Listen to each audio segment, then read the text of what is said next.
Hi friends, ఇప్పుడు ఈ వీడియోలో మనము మూడవ భాగమైనటువంటి ప్రాథమిక హక్కుల గురించి తెలుసుకోబోతున్నాం.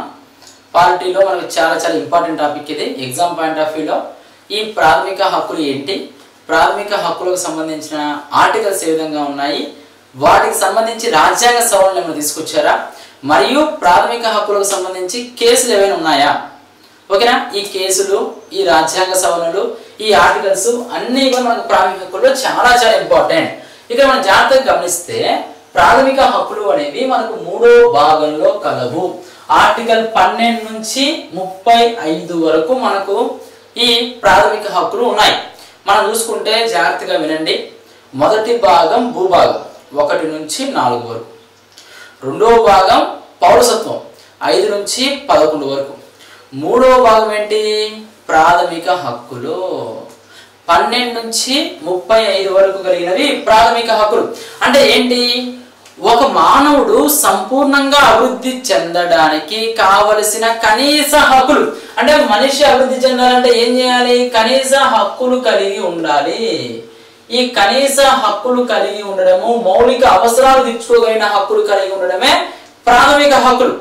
అంటే మనం చూసుకుంటే మానవుడు సంపూర్ణంగా అభివృద్ధి చెందడానికి ఆర్థికంగా కావచ్చు, సామాజికంగా కావచ్చు, రాజకీయంగా కావచ్చు, అన్ని రకాలుగా అభివృద్ధి చెందడానికి ప్రపంచంలోని వివిధ దేశాలు వాటి యొక్క రాజ్యాంగాల యందు ప్రాథమిక హక్కులను చేర్చడం జరిగింది.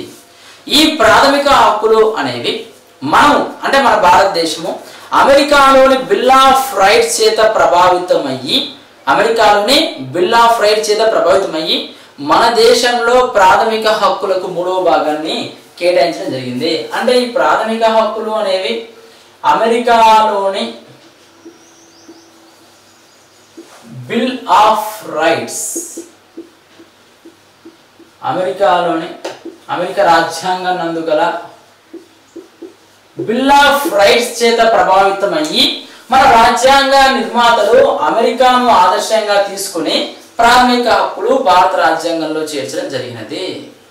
అంటే ఒకసారిగా మనం హక్కుల చరిత్రను గమనిస్తే ప్రపంచంలో హక్కుల కొరకు జారీ చేయబడిన లిఖిత పత్రం మాగ్నా కార్టా 1215లో జాన్ ఎడ్వర్డ్ వన్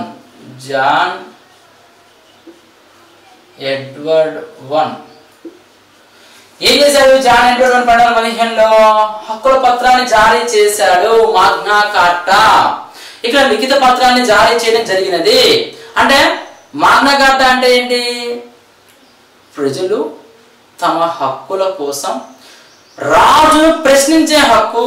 అంటే ఏంటి అంటే మనకు ప్రజలు తమ హక్కుల కొరకు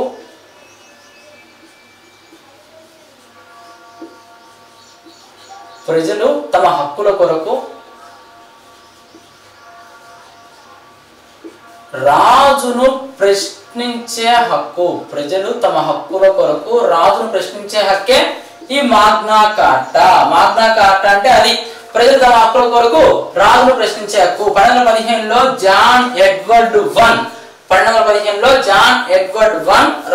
ప్రపంచంలో హక్కుల పత్రాన్ని జారీ చేయడం జరిగినది. అదేవిధంగా మళ్ళీ మనం చూసుకుంటే 1669లో బ్రిటిష్ పార్లమెంట్ ఏం చెప్పింది?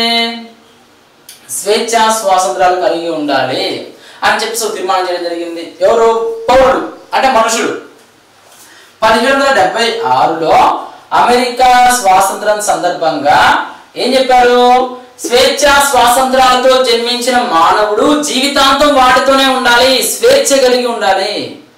అంటే బానిసత్వంగా కాకుండా. అంటే మనం చూసుకుంటే మధ్యయుగాల్లో, ప్రాచీన యుగాల్లో మనకు హక్కులు కలిగి ఉన్నామా?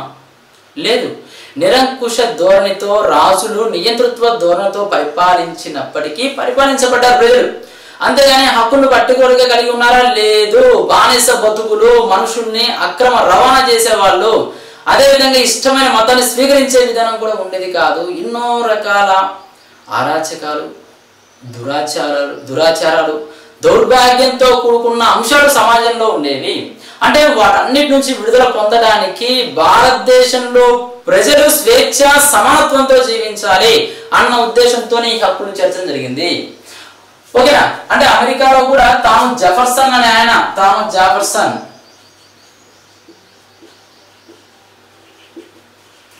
ఈయనేమన్నాడు, స్వేచ్ఛ స్వాతంత్రాలతో జన్మించిన మానవుడు జీవితాంతం వాటితోనే బతకాలి అని చెప్పడం జరిగింది. అదేవిధంగా మళ్ళీ మనం చూసుకుంటే 1649లో బ్రిటిష్ పార్లమెంట్, 76లో అమెరికా, 1789లో ఫ్రెంచ్ పార్లమెంట్, ఫ్రెంచ్ ఏం చేశారు, ఫ్రెంచ్ విప్లవం దగ్గర స్వేచ్ఛ, సమానత్వం, సౌభ్రాతృత్వం ఈ కలిగి ఉండాలి మానవుడు, స్వేచ్ఛను కలిగి ఉండాలి, అదేవిధంగా సమానత్వాన్ని కలిగి ఉండాలి, అదేవిధంగా ఎలా ఉండాలి, సౌభ్రాతృత్వాన్ని కలిగి ఉండాలి. సౌభ్రాతృత్వం అంటే స్వేచ్ఛను, సమానత్వాన్ని, సౌభ్రాతృత్వాన్ని కలిగి ఉండాలి. ఇలా కలిగి ఉన్నప్పుడు ప్రజలకు ఇంకా మేలు జరుగుతుంది. ప్రజలకు ఆ హక్కులు, మానవులకు ఆ హక్కులు కలిగి ఉండడానికి సాధ్యమవుతుంది. స్వేచ్ఛ స్వాతంత్రాలతో జన్మించిన మానవుడు జీవితాంతం అలానే ఉండాలి. స్వేచ్ఛ, సమానత్వం, సౌభ్రాతృత్వాన్ని మానవుడు కలిగి ఉండాలి అని తెలియజేసేది మనకు ఫ్రెంచ్ విప్లవము. అదేవిధంగా మనకు 1917లో రష్యా విప్లవం. ఈ సందర్భంగా కూడా సాంఘిక, ఆర్థిక, రాజకీయ న్యాయాన్ని ప్రజలకు అందించాలి. సాంఘికంగా, ఆర్థికంగా మరియు రాజకీయంగా అన్ని రకాల హక్కులు ప్రజలకు కల్పించాలి. అంటే సాంఘిక, ఆర్థిక, రాజకీయ అంశాల్లో కూడా హక్కులను ప్రజలు కలిగి ఉండాలి అని మనకు రష్యా. అంటే మనకి ఇదంతా ఈ పార్ట్ అంతా ఏంటి అంటే ప్రపంచవ్యాప్తంగా ఎలా ఉంది హక్కుల చరిత్ర, ప్రపంచంలో హక్కుల చరిత్ర ఎలా ఉంది, దీన్ని బేస్ చేసుకుని 1948 డిసెంబర్ 10వ తారీఖున ఐక్యరాజ్య సమితి హక్కుల ప్రకటన చేసినది. ఐక్యరాజ్య సమితి ఏం చేసింది, హక్కుల ప్రకటన, మానవ హక్కుల ప్రకటన. సో డిసెంబర్ 10వ తారీఖున ఏమంటాం, హ్యూమన్ రైట్స్ డే, మానవ హక్కుల దినోత్సవము. మానవ హక్కుల దినోత్సవము ఏం చేసింది, మానవ హక్కుల ప్రకటన.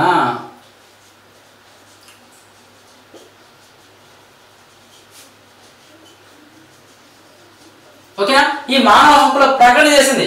ఈ మానవ హక్కుల ప్రకటన చేయబట్టి ఏం చేశారంట, హ్యూమన్ రైట్స్ డే అంటారు దాన్ని. 1948 డిసెంబర్ 10 యుఎన్ఓ మానవ హక్కుల ప్రకటన జారీ చేయడం జరిగింది. ఓకే, ఇది ప్రపంచవ్యాప్తంగా హక్కుల చరిత్ర. మరొకసారి చెప్తాను, జాగ్రత్తగా వినండి. ప్రపంచవ్యాప్తంగా హక్కుల చరిత్ర ఎలా ఉంది అంటే మాగ్నా కార్టా.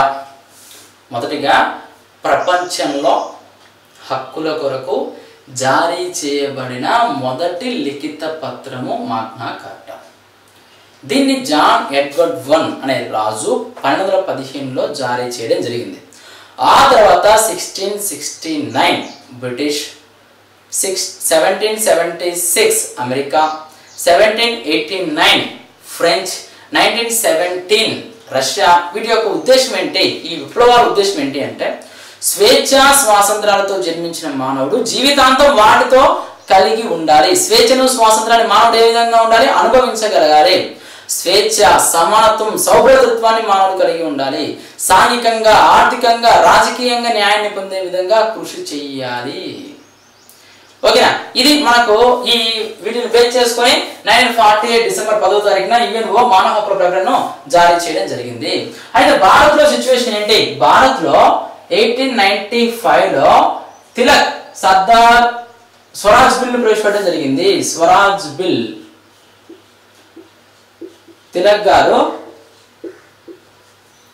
స్వరాజ్ బిల్ ప్రవేశపెట్టారు. తిలక్ గారు ప్రవేశపెట్టిన స్వరాజ్ బిల్ ను బేస్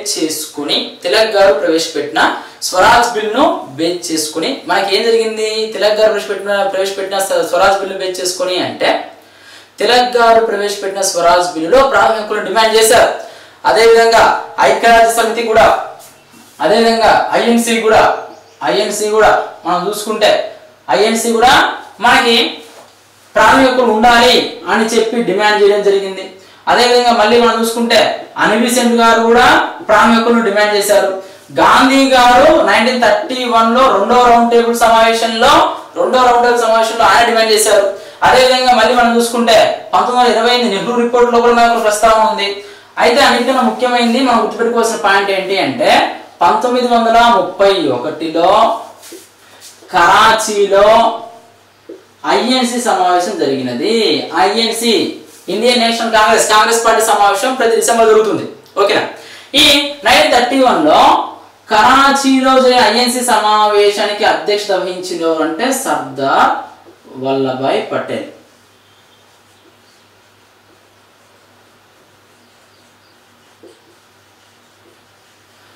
ఓకేనా.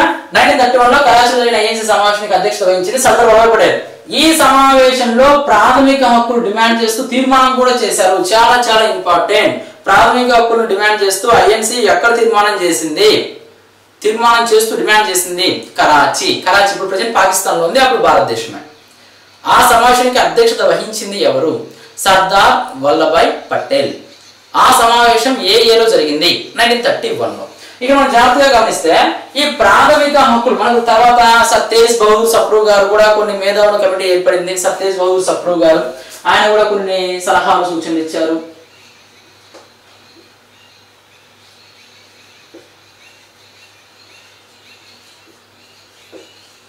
ఈయన కూడా కొన్ని సలహాలు సూచనలు ఇవ్వడం జరిగింది. ఆ తర్వాత మనకి ఈ రాజ్యాంగానికి సంబంధించి కమిటీలు ఏర్పాటు చేసుకుంటే ఆ కమిటీల్లో ప్రాథమిక హక్కుల కమిటీకి అధ్యక్షత వహించిందేమో సర్దార్ వల్లభాయ్ పటేల్. ప్రాథమిక హక్కుల ఉప కమిటీకి అధ్యక్షత వహించింది ఎవరంటే జేబీ కృపలాని.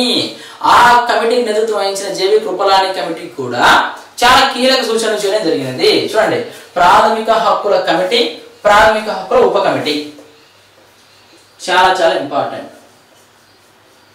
ప్రాథమిక హక్కుల కమిటీ,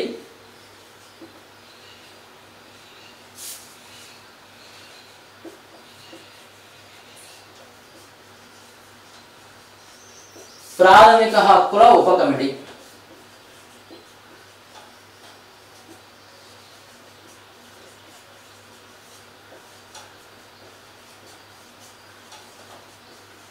ఓకేనా. ప్రాథమిక హక్కుల కమిటీకి అధ్యక్షత వహించిందేమో సర్దార్ వల్లభాయ్ పటేల్. సర్దార్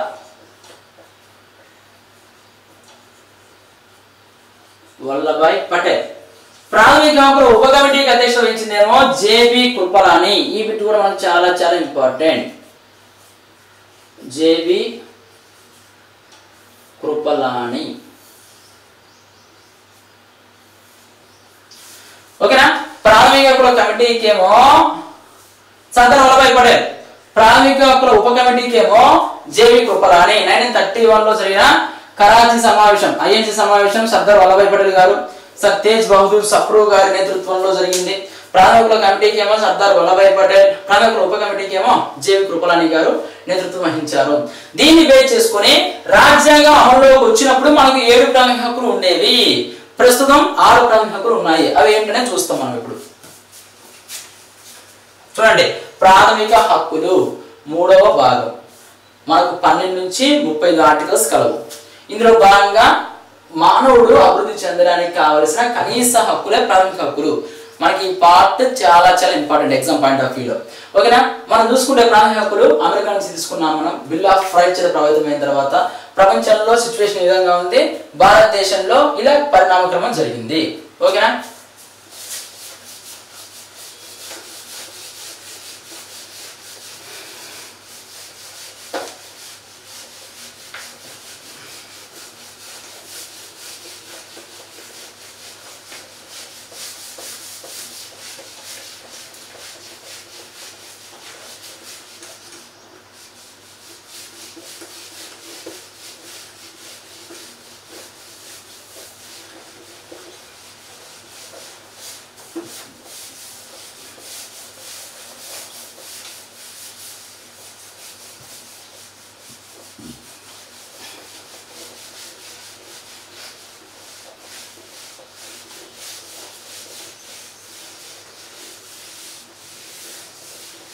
రాజ్యాంగం అమలులోకి వచ్చినప్పుడు ప్రాథమిక హక్కులు ఏమున్నాయి? రాజ్యాంగం అమలులోకి వచ్చినప్పుడు ప్రాథమిక హక్కులు 7 ఉన్నాయి. ఏంటవి చూద్దాం. 1950 జనవరి 26న ప్రాథమిక హక్కులు అమలులోకి వచ్చాయి. 1950 జనవరి 26న ప్రాథమిక హక్కులు అమల్లోకి వచ్చినప్పుడు ఉన్నవి ఏంటి? అప్పుడు మనకు 7 ప్రాథమిక హక్కులు కలవు. 7 ప్రాథమిక హక్కులు కలవు. ఓకేనా? 1950 జనవరి 26వ తారీఖున మనకు 7 ప్రాథమిక హక్కులు కలవు. ఏంటి అంటే సమానత్వపు హక్కు,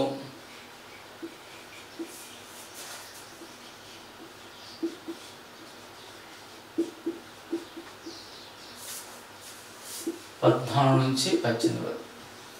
ఆర్టికల్ నెంబర్ 14 to 18. చూడండి, మనకు స్టార్టింగ్ 12 నుంచి 35, 12, 13 వేరే ఆర్టికల్స్ నేను చెప్తాను. సమానత్వపు స్టార్ట్ అయితే 14 నుంచి.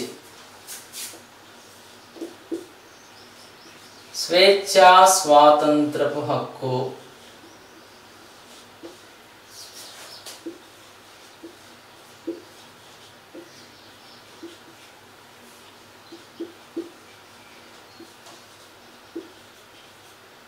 to 22. పీడనాన్ని నిరోధించే హక్కు,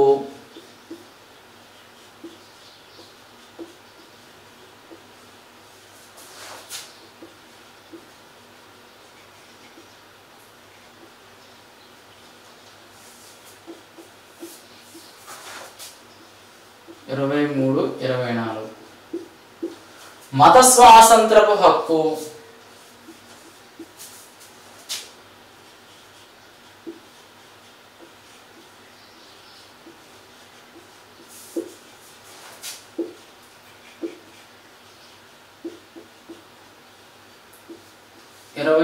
నుంచి 28 వరకు.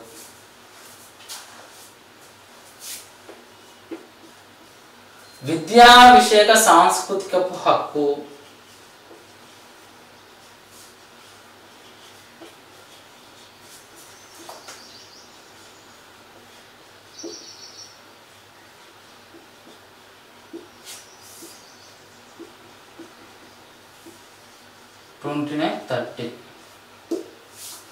రాజ్యాంగ పరిహారపు హక్కు. దానికి ముందు ఆస్తి హక్కు కూడా ఉండేది. 1950లో మనం చెప్పుకుంటుంది ఆస్తి హక్కు,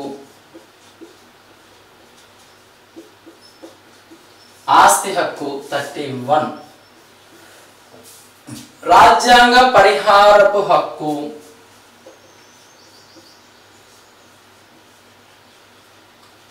రాజ్యాంగ పరిహారపు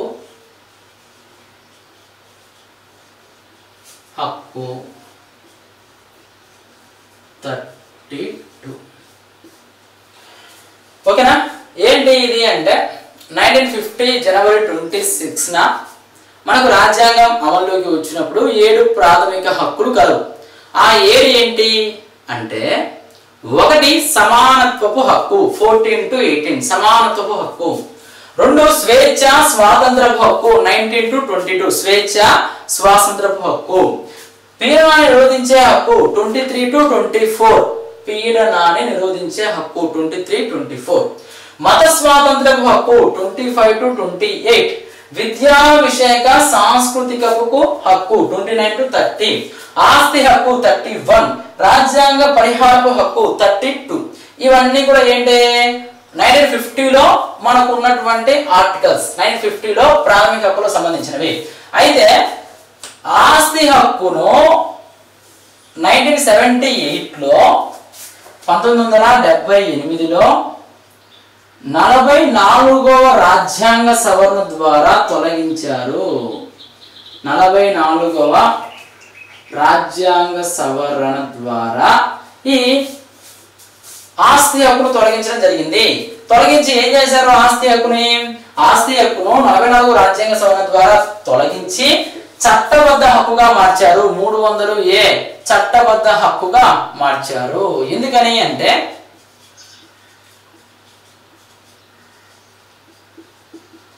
ప్రస్తుతం ఆస్తి హక్కు ప్రాణ హక్కులో భాగమా? కాదు. దేంట్లో భాగం? ఒక చట్టబద్ధ హక్కుగా ఉంది. ఎందుకని తీసేశారు దాన్ని అంటే, తరచుగా న్యాయ వ్యవస్థకు పార్లమెంటుకు మధ్య సంఘర్షణలు కలుగుతున్న నేపథ్యంలో. అంటే దాని అర్థం ఏంటి అంటే, ఆస్తి హక్కేమో ప్రాథమిక హక్కుల్లో ఉన్నప్పుడు ప్రభుత్వం ఏదైనా చట్టం చేసినప్పుడు వీళ్ళు కోర్టులకు వెళ్ళడము, కోర్టులు స్టే చేయడము, మళ్ళీ దానికోసం రాజ్యాంగ సవరణ చేయడం, ఇలా అన్ని జరుగుతూ ఉన్నాయి అనమాట. అందుకని అంటే మనకి ఎందుకని అంటే న్యాయశాఖకు మరియు పార్లమెంటుకు మధ్య తరచుగా తలెత్తుతున్న సంఘర్షణ నివారించడానికి న్యాయశాఖకు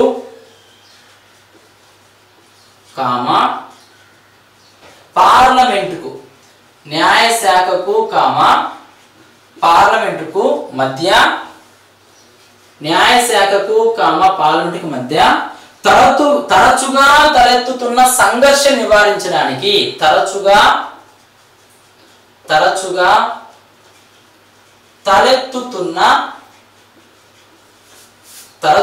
తలెత్తుతున్న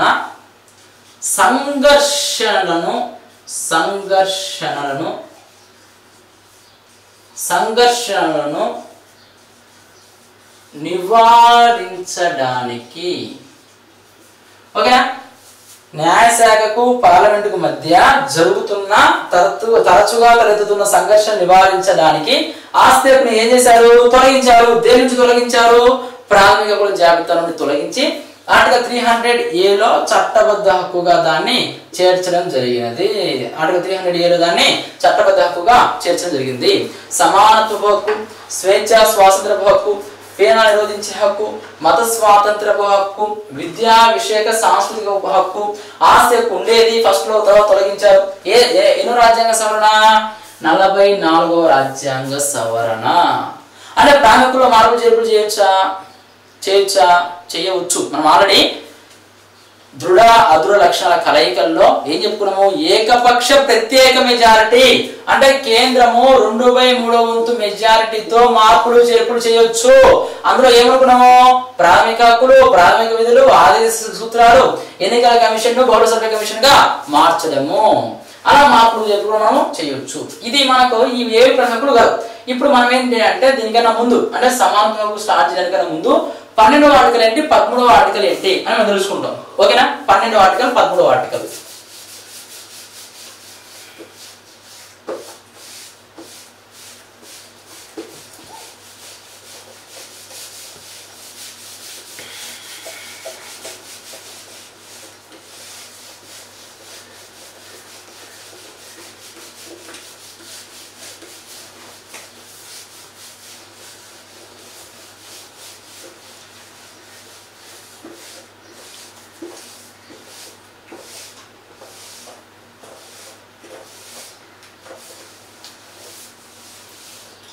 ఆర్టికల్ నెంబర్ 12 ఏంటి? ఆర్టికల్ నెంబర్ 12 అంటే చూడండి జాగ్రత్తగా ఏం తెలియజేస్తుంది ఈ ఆర్టికల్ నెంబర్ 12 అంటే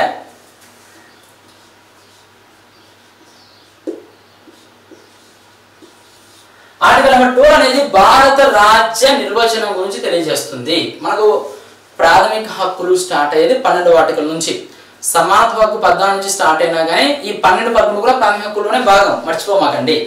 ఆర్టికల్ 12 ఏం తెలియజేస్తుంది అంటే ఆర్టికల్ 12 అనేది భారత రాజ్య నిర్వచనం గురించి తెలియజేస్తుంది. ఏంటంట? భారత రాజ్య నిర్వచనం.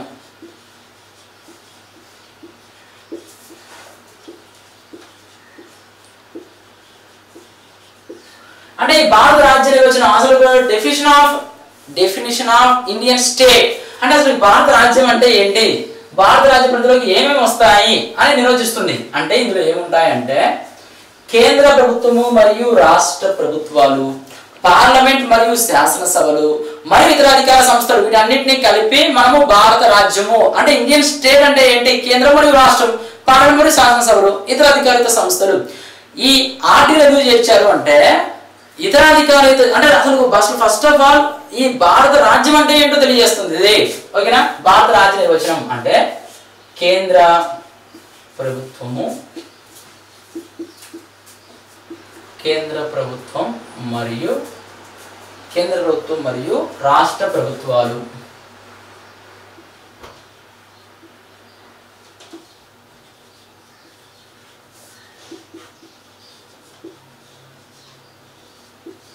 కేంద్ర ప్రభుత్వం మరియు రాష్ట్ర ప్రభుత్వాలు ఓకేనా? కేంద్ర ప్రభుత్వం మరియు రాష్ట్ర ప్రభుత్వాలు, పార్లమెంట్ మరియు శాసనసభలు, పార్లమెంట్ మరియు శాసనసభలు, ఇతర అధికారయుత సంస్థలు.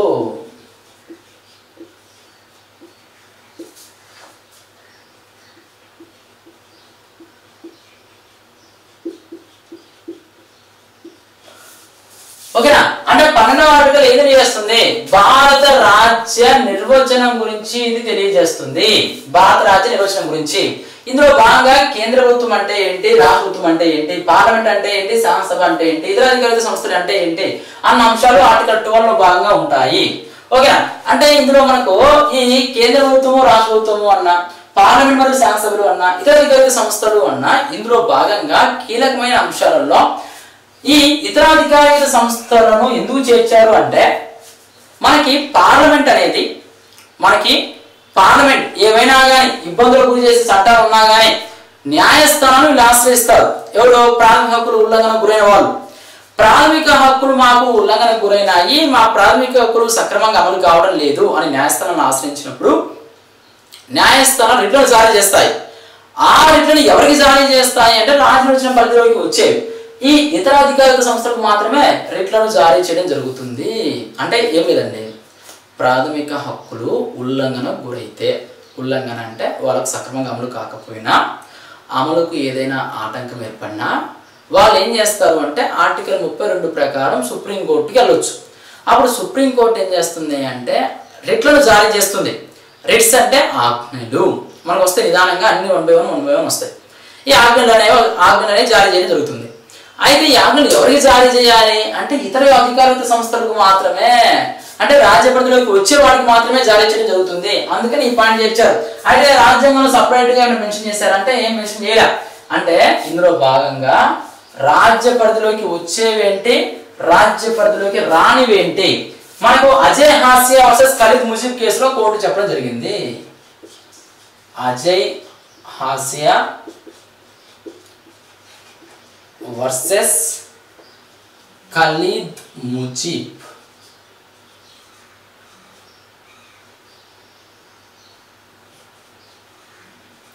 అజయ్ హాస్య వర్సెస్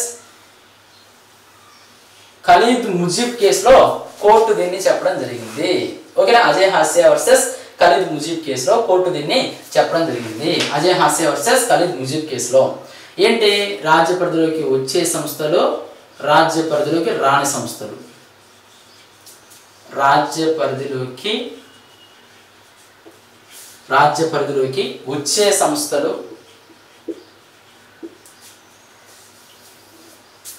రాజ్య పరిధి కిందికి రాని సంస్థలు.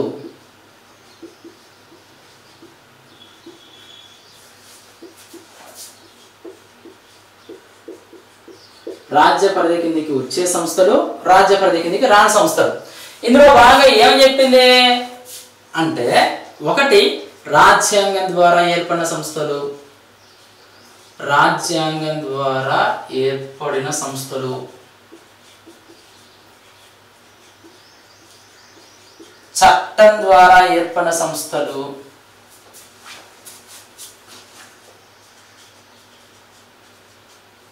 రాజ్యాంగం ద్వారా ఏర్పడిన సంస్థలు, చట్టం ద్వారా ఏర్పడిన సంస్థలు, పన్నులు విధించగలిగిన సంస్థలు, పన్నులు విధించగలిగిన సంస్థలు, పన్నులు విధించగలిగిన సంస్థలు, అధికారయుత ఆదేశాలు జారీ చేయగలిగిన సంస్థలు, అధికారయుత ఆదేశాలు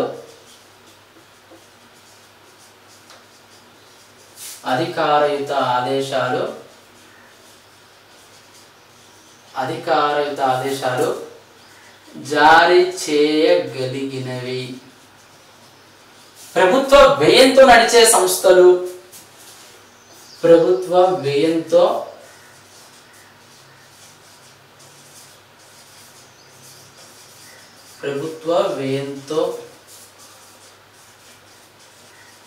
నడిచే సంస్థలు, ప్రభుత్వ మెజారిటీ ఎక్కువగా ఉన్న సంస్థలు, ప్రభుత్వ మెజారిటీ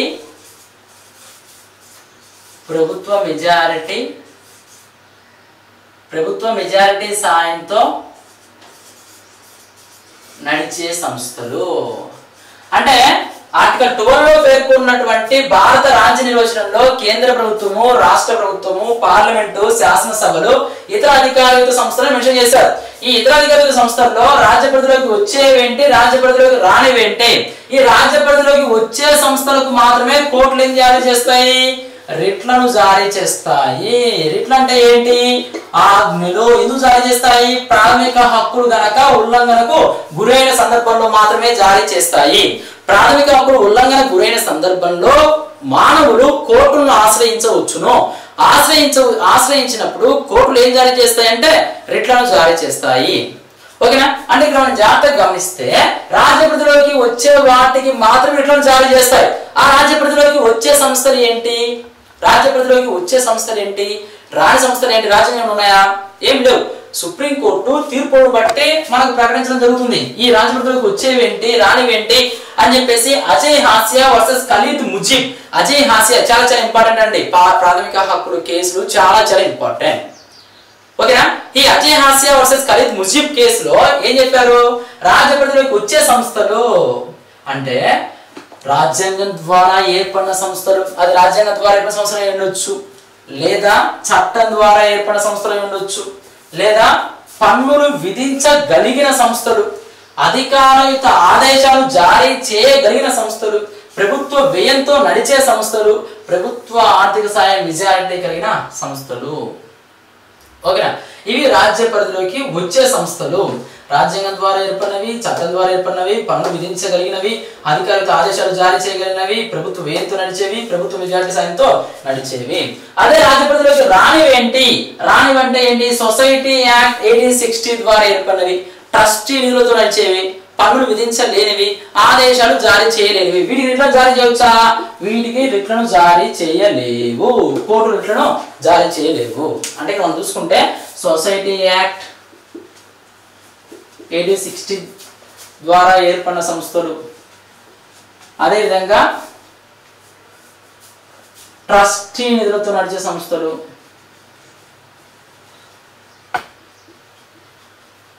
ట్రస్టీ నిధులతో నడిచే సంస్థలు, అదేవిధంగా సొసైటీ యాక్ట్ ట్రస్టీ నిధులతో నడిచే సంస్థలు, పన్నులు విధించలేనివి,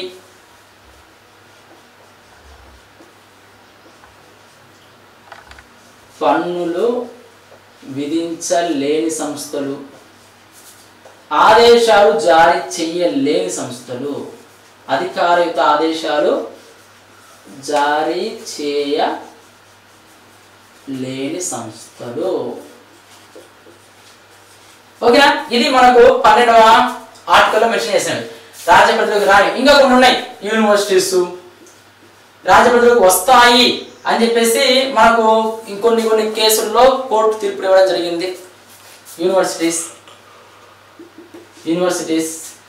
Rajasthan electricity board,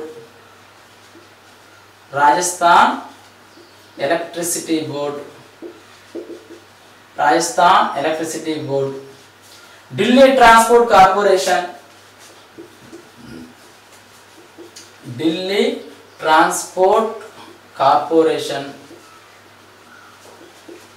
LIC of India,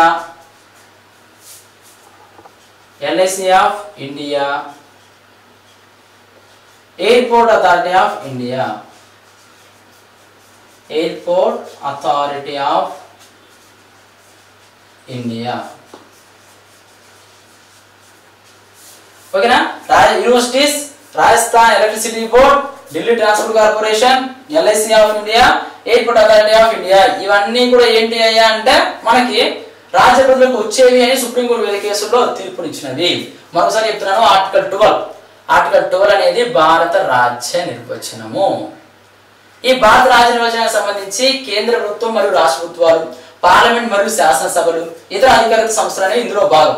ఈ ఇతర అధికారిక సంస్థల్లో రాజ్య పరిధిలోకి వచ్చే సంస్థలు, రాజ్య పరిధి కిందికి రాని సంస్థలు, రాజ్యాంగం ద్వారా ఏర్పడిన సంస్థలు, చట్టం ద్వారా ఏర్పడిన సంస్థలు, పన్నులు విధించగలిగిన సంస్థలు, అధికారయుత ఆదేశాలు జారీ చేయగలిగిన సంస్థలు, ప్రభుత్వ వ్యయంతో నడిచే సంస్థలు, ప్రభుత్వ మెజారిటీ సాయంతో నడిచే సంస్థలు, రాని సంస్థలు, సొసైటీ యాక్ట్ 1860 ద్వారా ఏర్పడిన సంస్థలు, ట్రస్ట్ నిధులతో నడిచే సంస్థలు, పన్నులు విధించలేనివి, ఆదేశాలు జారీ చేయలేని సంస్థలు. ఓకేనా, ఇది మనకు 12వ ఆర్టికల్. ఓకే, నెక్స్ట్ 13వ ఆర్టికల్ చూడండి జాగ్రత్తగా. 13వ ఆర్టికల్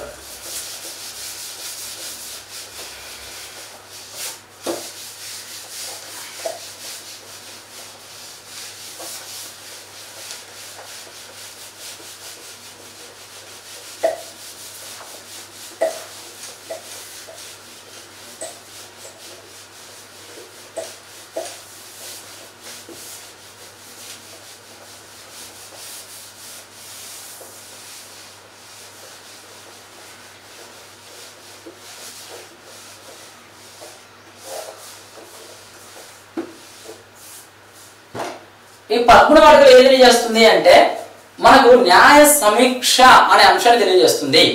న్యాయ సమీక్షకు సంబంధించినవి అంటే ఏంటంటే రాజ్యాంగ పూర్వ చట్టాలు కానీ రాజ్యాంగ అనంతర చట్టాలు కానీ ఏవైనా ప్రాథమిక హక్కులకు విరుద్ధంగా ఉంటే ఆ చట్టాలు చెల్లవు అనేది మన 13వ ఆర్టికల్ తెలియజేస్తుంది. ఏంటి 13వ ఆర్టికల్ అంటే రాజ్యాంగ పూర్వ చట్టాలు కానీ రాజ్యాంగ అనంతర చట్టాలు కానీ అందులో ఏవైనా భాగాలు కానీ మనకు ప్రాథమిక హక్కులకు విరుద్ధంగా ఉంటే ఆ చట్టాలు చెల్లవు అనగా ఇండైరెక్ట్ గా ఇది దేనికి సంబంధించింది, మనకు న్యాయ సమీక్షకు సంబంధించినది. న్యాయ సమీక్షకు అవకాశం కల్పిస్తున్నది. ఓకేనా, న్యాయ సమీక్షకు అవకాశం కల్పిస్తున్నది అంటే ఏంటంటే రాజ్యాంగ పూర్వ చట్టాలు కానీ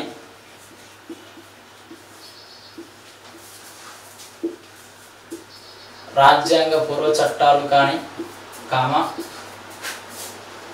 రాజ్యాంగ అనంతర చట్టాలు కానీ రాజ్యాంగ అనంతర చట్టాలు కానీ ఏవైనాను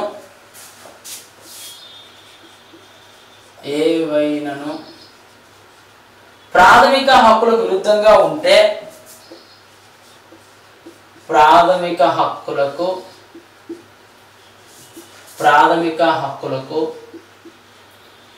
విరుద్ధంగా ఉంటే అంటే ప్రాథమిక హక్కులకు వ్యతిరేకంగా ఉంటే అవి చెల్లవు. ఏమి చెల్లవు? ప్రాథమిక హక్కులు చెల్లవా, చట్టం చెల్లదా? ఆ చట్టాలు చెల్లవు. ఓకేనా, ఏంటి అంటే ఆర్టికల్ 13 లో ఈ ఆర్టికల్ 13 ఏం తెలియజేస్తుంది అంటే ప్రాథమిక హక్కులు విరుద్ధంగా ఉన్న ఏ చట్టమైనా చెల్లదు. ఆ చట్టము రాజ్యాంగ పూర్వం కానీ రాజ్యాంగాంతరం కానీ అంటే అర్థం ఏంటి 1950 జనవరి 26 తర్వాత కానీ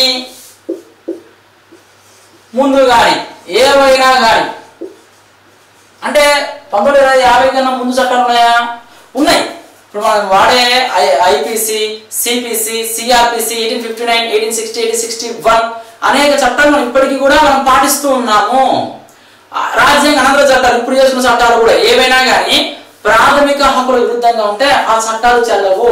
అంటే 13 లో మనకు 13A అనేది రాజ్యాంగ పూర్వ చట్టాలు, 13B అనేది రాజ్యాంగ అనంతర చట్టాలు, 13C ఏంటి అంటే చట్టాలంటే ఓన్లీ చట్టాలు మాత్రమే కాదు. చట్టాలంటే ఓన్లీ చట్టాలు మాత్రమే కాదు, సందర్భానుసారంగా జారీ చేసే ఆర్డినెన్స్లు, నోటిఫికేషన్లు, బైలాలు, రూల్స్, రెగ్యులేషన్స్ ఏవైనా కానీ వాటిల్లో ప్రాథమిక హక్కులకు విరుద్ధంగా ఉన్న ఏ అంశం కూడా చెల్లదు. అంటే దాని అర్థం ఏంటి? అల్టిమేట్ గా ప్రాథమిక హక్కులకు అంత ఇంపార్టెన్స్ ఇచ్చారని అర్థం. ప్రాథమిక హక్కులకు విరుద్ధంగా ఏదైనా, అది రూల్ అయినా, నోటిఫికేషన్ అయినా, లా అయినా, బైలా అయినా ఏదైనా కానీ ప్రాథమిక హక్కులకు విరుద్ధంగా ఉంటే ఆ భాగము, ఆ చట్టము చెల్లదు. చట్టాలు అంటే కేవలం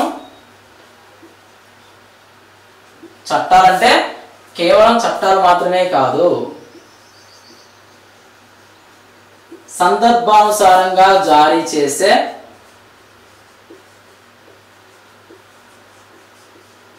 సందర్భానుసారంగా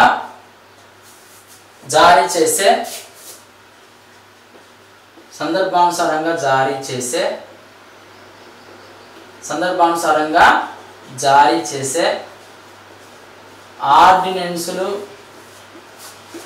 రూల్స్, బైలాలు, నోటిఫికేషన్లు, శాసనాలు ఏవైనా కానీ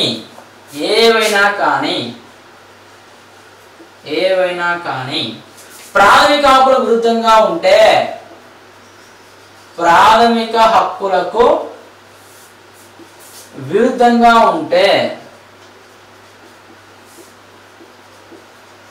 అవి చెల్లవు. ప్రాథమిక విరుద్ధంగా ఉంటే అవి చెల్లవు. ఓకేనా? అది మనకు 13C.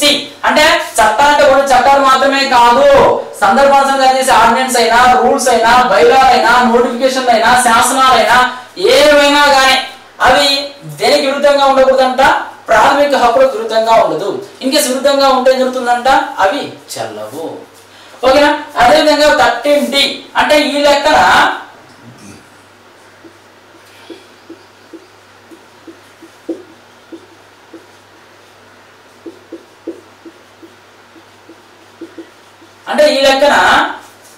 ఇలానే రాజ్యాంగం సవరించకూడదా? సవరించవచ్చును. అందుకే ఆర్టికల్ 368 మనం అనుకున్నాం కదా, ఆర్టికల్ 368 ప్రకారం రాజ్యాంగాన్ని సవరించవచ్చును. కాబట్టి ఆర్టికల్ 368 ప్రకారం రాజ్యాంగాన్ని సవరించడానికి ఈ అధికరణ అడ్డు కాదు. ఆర్టికల్ 368 ప్రకారం రాజ్యాంగాన్ని సవరించడానికి అధికరణ అడ్డు కాదు. మీరు సవరించుకోండి, మార్పులు చేర్పులు చేయండి, కాకపోతే ప్రాథమిక హక్కులకు భంగం కలగకూడదు, ప్రాథమిక హక్కులకు ఇబ్బంది కలగకూడదు. ఆర్టికల్ 368 ప్రకారం రాజ్యాంగాన్ని సవరించుటకు ఈ 13వ అధికరణ అడ్డు కాదు. ఈ 13వ అధికరణ అడ్డు కాదు. ఓకే, ఇది మనకు 13వది. ఓకే, 13వది ఏంటంటే న్యాయ సమీక్షకు సంబంధించింది. రాజ్యాంగ పూర్వ చట్టాలు కానీ, రాజ్యాంగ అనంతర చట్టాలు కానీ ఏవైనాను ప్రాథమిక హక్కులకు విరుద్ధంగా ఉంటే ఆ చట్టాలు చెల్లవు.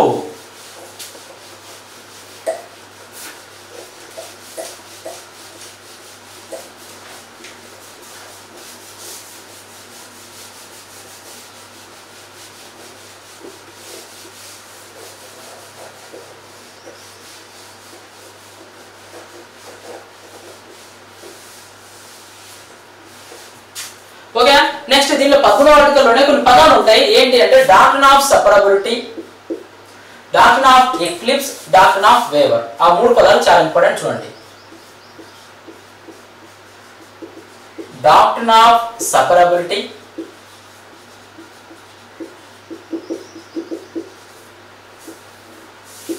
Doctrine of eclipse,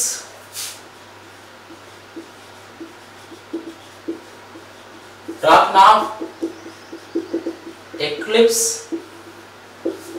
doctrine of waiver. Doctrine of waiver ఏంటి? డాక్ట్రిన్ ఆఫ్ సెపరబిలిటీ అంటే వేరు చేత సిద్ధాంతం, వేరు చేత సిద్ధాంతం. డాక్ట్రిన్ ఆఫ్ ఎక్లిప్స్ అంటే గ్రహణ సిద్ధాంతం, గ్రహణ సిద్ధాంతం. డాక్ట్రిన్ ఆఫ్ వేవర్ అంటే హక్కులను వదులుకోవడం,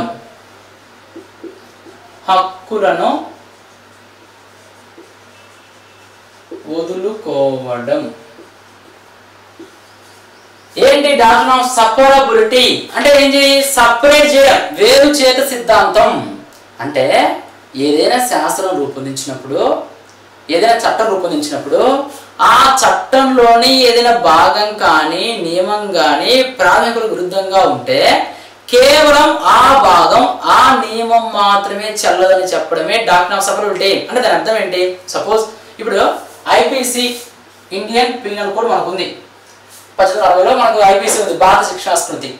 ఇందులో సెక్షన్ 303 అనేది ప్రాథమిక హక్కులకు విరుద్ధంగా ఉంది. సెక్షన్ 303 అనేది ప్రాథమిక హక్కులకు విరుద్ధంగా ఉంది.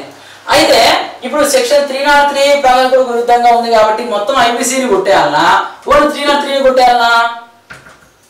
మొత్తం ఐపీసీని కొట్టేసి ఉంటే ప్రెజెంట్ ఐపీసీ ఉండేదా అంటే దాని అర్థం ఏంటి? ప్రాథమిక హక్కులకు ఏదైనా భంగం కలిగితే ఓన్లీ ఆ సెక్షన్ ను ఆ నియమాన్ని ఆ భాగాన్ని మాత్రమే కొట్టివేయడం. ఇప్పుడు పార్టీ ఫిరాయింపుల చట్టం ఉంది.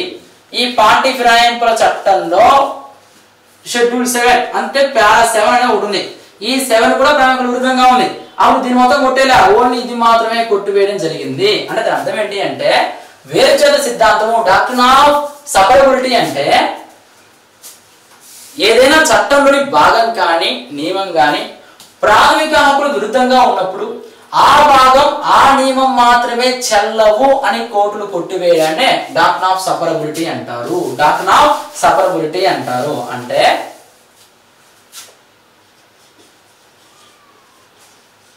ఏదైనా చట్టంలోని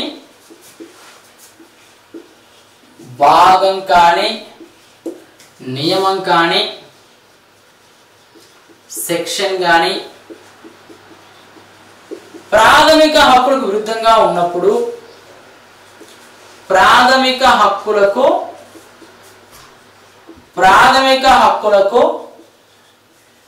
విరుద్ధంగా ఉన్నప్పుడు కేవలం ఆ భాగాన్ని ఆ నియమాన్ని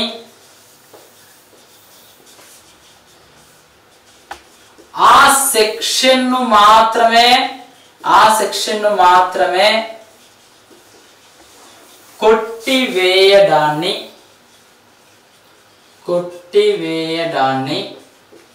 డాక్ట్రిన్ ఆఫ్ సపరబిలిటీ అంటారు. డాక్ట్రిన్ ఆఫ్ సెపరబిలిటీ అంటారు. డాక్ట్రిన్ ఆఫ్ సెపరబిలిటీ అంటారు. అంటే ఏంటి? ఏదైనా చట్టంలోని భాగం కానీ నియమం కానీ సెక్షన్ కానీ దాని విరుద్ధంగా ఉందనుకో కేవలం ఆ భాగాన్నే కేవలం ఆ నియమాన్నే ఆ సెక్షన్ మాత్రం కొట్టేయడం. చెప్పాను కదా మితు వర్సెస్ స్టేట్ ఆఫ్ పంజాబ్ కేసులో ఐపీసీ 303 సెక్షన్ మాత్రమే కోర్టు కొట్టేయడం జరిగింది. అంటే సెక్షన్ మాత్రమే కొట్టేశారు, ఐపీసీ మొత్తాన్ని కొట్టేయలేదు. ఓకేనా? అదేవిధంగా పార్టీ ఫిరాయింపుల చట్టంలోని 7వ పేర వేరుచేయడానికి ఇబ్బందిగా ఉన్నప్పుడు ఆ పేర మొత్తం కొట్టేయడం జరిగింది. ఇది doctrine of separability. Doctrine of eclipse అంటే ఏంటి? Bikaji Narayan versus state of Madhya Pradesh. Bikaji Narayan versus state of Madhya Pradesh లో కోర్టు ఏం చెప్పింది? రాజ్యాంగం రూపొందించబడ్డానికన్నా ముందు ఏ చట్టాలు ఉన్నా ఆ చట్టాలు అవసరాన్ని బట్టి బయటకు వస్తాయి, సందర్భాన్ని బట్టి బయటకు వస్తాయి. అంటే వాటిని మరుగున పడిపోయిన చట్టాలు అంటారు. మరుగున పడిపోయిన